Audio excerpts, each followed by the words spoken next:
महादेव की भक्ति के लिए और महाआरती के लिए प्रसिद्ध है। मेरी नई कहानी भी यहीं से शुरू होगी और खत्म भी इसी बनारस के घाट पे होगी। बनारस शहर, 80 घाट, सुबह का वक्त। ईश्वर सत्य है, सत्य ही शिव है, शिव ही सुंदर है। जागो उठ कर देखो, जीवन जो तु जागर। बनारस 80 घाट पर बने महादेव का मंदिर, जिसमें सुबह की शुरुआत इसी भक्ति गीत से होती थी और सिर्फ एक ही आवाज इस बनारस को जैसे आकर खुद जगाती थी, और वो थी काशी। जी हाँ, काशी, बनारस शहर में रहने वाली एक साधारण सी लड़की जो महादेव की परम भक्त है और साथ में शिक्षिका भी। अरे ये तो काशी की आवाज है, मतलब सुबह के 4 बज गए। पुजारी जी भी उठते हुए बोले। काशी सुबह 4 बजे ही महादेव के मंदिर आती थी, खुद इस मंदिर को साफ करती और आरती करती थी। उसकी आरती की आवाज से ही बनारस के लोगों की सुबह होती थी। काशी ने आरती कर सबकी तरफ आरती की थाल कर दी। सूरज भी अब पूरी चमक से निकल आया था और लोगों की तादाद भी बहुत बढ़ रही थी। वो सबको आरती देकर महादेव के मंदिर से बाहर आ गई। काशी आरती कर मंदिर से बाहर निकली ही थी कि सामने से आते हुए मठ के महंत मिल गए। वो अपने दोनों हाथों को जोड़ के शिष्टाचार के साथ प्रणाम करते हुए बोली, प्रणाम महंत जी। महंत जी ने उसे आशीर्वाद देते हुए पूछा, अरे काशी बिटिया, प्रणाम, कैसी हो बिटिया? काशी ने मुस्कुराकर सर झुकाकर बोला, जी अच्छे हैं महंत जी। आरती हो गई बिटिया?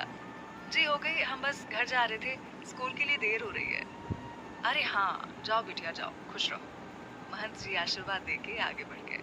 काशी भी घाट से होते हुए बनारस की गलियों में चली आई। बनारस की गलियां तंग जरूर होती हैं, पर चहल पहल भी बहुत होती है। यहाँ आपको सन्नाटा कभी मिल ही नहीं सकता। कभी कभी तो रात भी यहाँ की भोलेनाथ के नमों से गुंजायमान रहती है। काशी एक दुकान पर रुकी। दुकान का नाम था शर्मा मिष्ठान भंडार। उसने दुकान पर बैठे एक मोटे से बूढ़े से आदमी से कहा, काका प्रणाम, कचौरी और जलेबी बांध दीजिए जल्दी से। अरे काशी बिटिया, आ गई तुम? अरे तुम्हारी कचौरी और जलेबियां हम बांध के रखे हैं बस अभी, और तुम आ भी गई। ये थे दुकान के मालिक शर्मा जी। ये बोल शर्मा काका ने कचौरी और जलेबी की थैली उसे पकड़ा दिया। उसने काका को पैसे देते हुए पूछा, शुक्रिया काका, चलते हैं। और जय आ रहा है ना स्कूल, कहीं छुट्टी तो नहीं किया?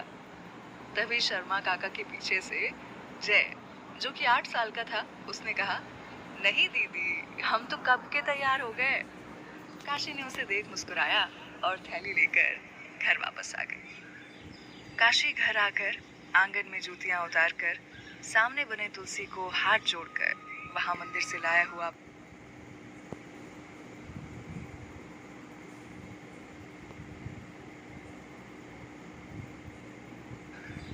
काशी घर आकर आंगन में जूतियां उतारकर सामने बने तुलसी को हाथ जोड़कर वहां मंदिर से लाया हुआ फूल रख जैसे ही वो घर के अंदर आई तो उसके बाबा आनंद त्रिपाठी जी बैठे हुए थे। उसके बाबा ने बिना उसकी तरफ देखे कहा, आ गई आप काशी? काशी कचौड़ी और जलेबी की थैली मेज पर रखते हुए बोली, आपको कैसे पता चल जाता है कि ये हम हैं? उन्होंने अखबार मोड़ के सामने रखे टेबल पर रखते हुए कहा, आपकी पायल की आवाज से, जो हम आपको बचपन से पहनाते आए हैं, उसकी आवाज से। काशी ने मेज पर नाश्ता लगाया और अपने बाबा को भी नाश्ते के लिए बुला लिया। उन्हें नाश्ता करा, खुद नाश्ता कर वो स्कूल के लिए निकल गए और उसके बाबा आश्रम चले गए। आनंद जी के दोस्त राजेंद्र प्रताप सिसोदिया जी का आश्रम था, जिसे वो खुद देखते थे। उसका कार्यभार वही देखा करते थे। उनके दोस्त इंदौर के शाही घरानों में से एक थे और वहीं अपना कारोबार करते थे। साल में एक बार आकर वो सबसे मिलते थे। काशी उनके लिए उनकी बेटी से बढ़ के थी। उनके परिवार में वो अकेले थे, इसीलिए अपना सारा प्यार काशी पर ही लुटाया करते थे। काशी जब स्कूल पहुंची तब स्कूल की घंटी बजने में बस कुछ ही मिनट बाकी थे। वो जल्दी से जाकर प्रिंसिपल रूम में टाइम भरी